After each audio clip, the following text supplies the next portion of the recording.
Welkom graad 7's. Wel, haal net eers 'n bietjie diep asem en ontspan heeltemal. Vandag betree ons letterlik die uitgestrekte wildernis van julle tegnologie syllabus. Weet jy, net soos ontdekkingsreisigers in die natuur, moet ons fyn oplet na al die stelsels en kragte rondom ons as ons as ons hierdie eksamen wil oorleef. Beskou hierdie eksamen-oorsig as jou eie persoonlike oorlewingsgids. Ons gaan die majestueuse wêreld van mekanika bestudeer, kyk hoe dinge presies skakel en beweeg, sodat jy daai vraestel met absolute selfvertroue kan aanderf. So, kyk, ons safari-kaart vir vandag is eintlik baie netjies uitgelê. Ons begin by die fascinerende wêreld van gekoppelde hefbome en skakels. Daarna beweeg ons oor na die onsigbare massiewe kragte van pneumatiese en hidroliese stelsels. En dan sluit ons af met 'n blitsige, vinnige hersieningskorttoets om jou oorlewingsreflekse so bietjie te slyp. Kom ons begin hierdie ekspedisie. Reg, ons stap nou baie versigtig ons heel eerste habitat binne, gekoppelde hefbome en skakels. Hier in hierdie fascinerende meganiese natuur sien ons hoe verskillende dele perfek saamsmelt om ongelooflike kragte te skep. As ons nou na hierdie eerste spesifieke eienskap kyk, kom ons by vraag 16. Uit wat presies bestaan 'n koppeling of dan nou 'n skakelstelsel? Dink net gou vir 'n oomblik daaroor na. Wat is dit wat hierdie meganiese dier eintlik aan mekaar hou? En daar het ons dit. 'n Koppeling bestaan uit twee of meer hefbome wat letterlik aan mekaar verbind is met spulpunte. Wat regtig fascinerend is hier, is dat hierdie spulpunte basies die hartklop van die stelsel is. Jy sien, party van hierdie punte is stewig vas in die grond, totaal onbeweeglik, terwyl ander weer heeltemal vrylik kan beweeg. Wat beteken die hefbome kan in hierdie perfekte georkestreerde harmonie saamwerk. Ok, maar as ons nou gaan soek na hoe hierdie hefbome regtig in ons alledaagse wêreld manifesteer, lei dit ons na vraag 17. Wat is die verskillende klasse of, as jy wil, spesies van gekoppelde hefbome? En watter voorbeelde kan ons in ons eie omgewing raak sien as ons mooi kyk? Hierdie alledaagse gereedskap word so briljant in verskillende klasse verdeel. Heel eerste, in die eerste klas familie kry ons daai bekende meganiese roofdiere, soos 'n skêr of 'n tang. Hulle byt en sny met absolute presisie. Dan, skuif ons na die tweede klas, kry ons dinge soos die kragtige neutkraker en die kantoorpons, waar die las of die vraag altyd pragtig netjies in die middel rus. En laastens, die derde klas. Dis nou jou fynere, meer delikate instrumente, soos die pinset en daai kantoorkramer op jou lessenaar. Elkeen van hierdie klein oorlewingsinstrumente benut meganiese voordeel op sy eie unieke manier.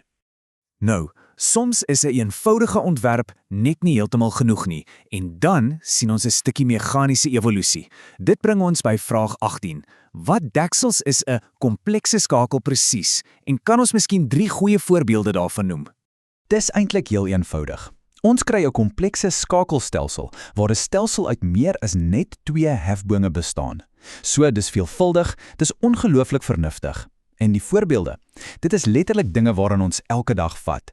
Dink aan daai onontbeerlike braaitang wat jy Saterdag langs die vuur gebruik, of daai komplekse sekuriteitsdeur, die Trellidor tipe, wat ons teen gevare beskerm, en natuurlik die goeie ou trapleer. Dis absoluut wonderlik om te sien hoe hierdie veelsoldige hefbome in mekaar vou en ontvou, soos een enkele grasieuse lewende entiteit. Wel, ons laat nou die droë land van hefbome so 'n bietjie agter ons en ons beweeg na 'n totaal nuwe omgewing, die vloeiende habitat van vloeistofdinamika. Hier moet 'n mens groot respek hê vir die onsigbare, magtige kragte van druk. Kom ons duik sommer dadelik diep in met 2 kardinale vrae te gelyk, vraag 19 en 20. Hoe presies werk hierdie stelsels om beweging oor te dra? En, spesifiek, met watter geheime element werk 'n pneumatiese stelsel? Die antwoord is letterlik reg voor ons oë. Hulle gebruik druk binne in silinders. Jy kan dit amper sien as groot, stewige spuite en seiers wat met pype aan mekaar verbind is. Maar hier is die belangrike ding. Die absolute hart van pneumatiese stelsels is dat hulle asemhaal met lug. Hulle werk uitsluitlik met saamgeperste lug of soms ander gas. So dis heeltemal onsigbaar, ja, maar glo my, dis baie kragtig. En dit bring ons by 'n fascinerende, amper mikroskopiese raaisel in vraag 21 en 22. As jy regtig mooi daaroor dink, hoekom op aarde kan daardie lug maklik saamgepres word? En miskien 'n bietjie tragies vir die arme pneumatiese stelsel, hoekom lewer dit uiteindelik minder krag as jy regtig gewig daarop sit? Kyk, die wetenskap hier agter is net pragtig. Dit is simpelweg omdat lugmolekules groot, oop, leë spasies tussen hulle het. Daai molekules is vry en hulle is wyd versprei. Omdat daar so verskriklik baie ruimte is om in te krimp, gebeur daar een ding as jy 'n massiewe swaar gewig daarop neersit. Die stelsel vou terug. Die lig pers net te maklik saam. Met ander woorde, dit gee gewoonweg mee onder druk. Sjoe, maar dink net gou hieraan, wat is ons element gebruik wat nie meegee nie? Dis tyd vir vraag 23, 24 en 25. Waarmee presies werk die hidrauliese stelsel? Kan daardie spesifieke medium enigsins saampers? En hoekom verander dit skielik in so onstuitbare brute krag in ons meganiese wildernis?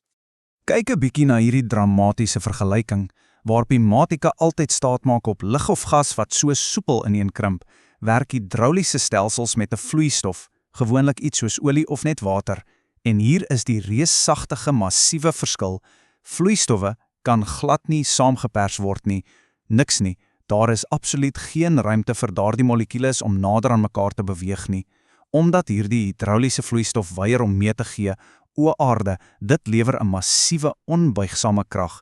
Dis presies die rede hoekom ons hidraulika gebruik om massiewe goed soos lorries en swaar motors heeltemal moeiteloos op te tel.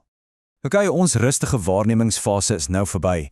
Ons stap nou die eksamenarena binne met ons vinnige hersiening korttoets. Dink hieraan as 'n blitsvinnige naloop om te kyk of daardie oorlewingsreflekse regtig in plek is. Kom ons spring weg. Reg, eerste teiken voor ons, vraag 26. Onthou, as jy tegnologie as vak wil oorleef, moet jy die lewensiklus van 'n ontwerp uit jou kop uit ken. So, wat is daardie presiese, onverbiddelike volgorde van die 5 stappe in die ontwerpproses? Boom, daar is hulle, in al hul glorie.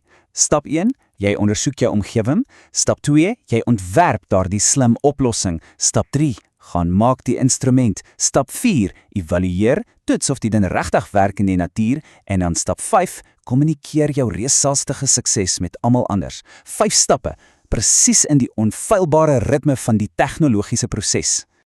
Nou, vir vraag 27 moet ons oë ooprek en baie fyn kyk.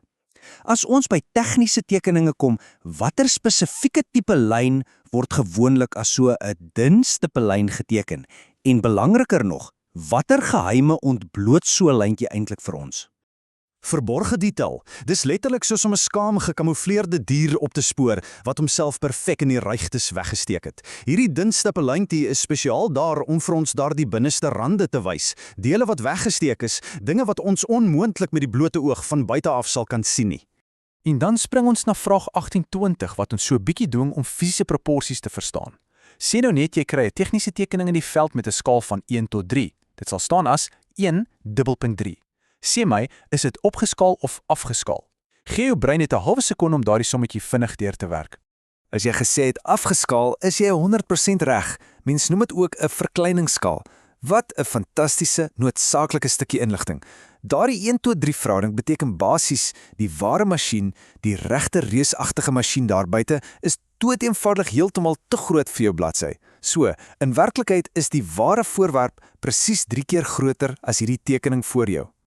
Sjoe, hier kom ons by ons laaste 2 spronge vir absolute oorlewing in hierdie oerwoud van kennis. Vraag 29 en 30, watse klas hefboom is die goeie ou, aldaagse krywa? En sommer so vir oulaas, kom ons bevestig net weer die hoofrede hoekom hidraulika net soveel kragtiger is en heers bo pneumatika. En daar het ons 2 perfekte antwoorde. 'n Krywa oorleef heel gemaklik as 'n tweede klas hefboom. Onthou hoekom? Want daardie swaar las binne in die bak sit presies in die middel, tussen die wiel aan die voorkant wat as steunpunt dien en jou hande agter wat die magtige krag lewer. En nommer 2, hidraulika se absolute oorheersing oor pneumatika kom alles neer op een enkele onbreekbare wet van die natuur. Vloeistowwe kan doeteenvoudig nie saamgepers word nie. Wel, daar het ons dit graad 7's. Ons het hierdie wilde terrein gekarteer, ons verstaan nou die geweldige kragte van meganika en druk en ons het die gevare van die vraestel ontlont. Met al hierdie wette van meganiese oorlewing wat nou so vars in julle geheue is, vra jouself af, watter probleem is daar buite in die wêreld wat jy nie eendag met die regte stelsel gaan kan oplos nie? Baie sterkte met daardie eksamen, julle is nou meer as gereed.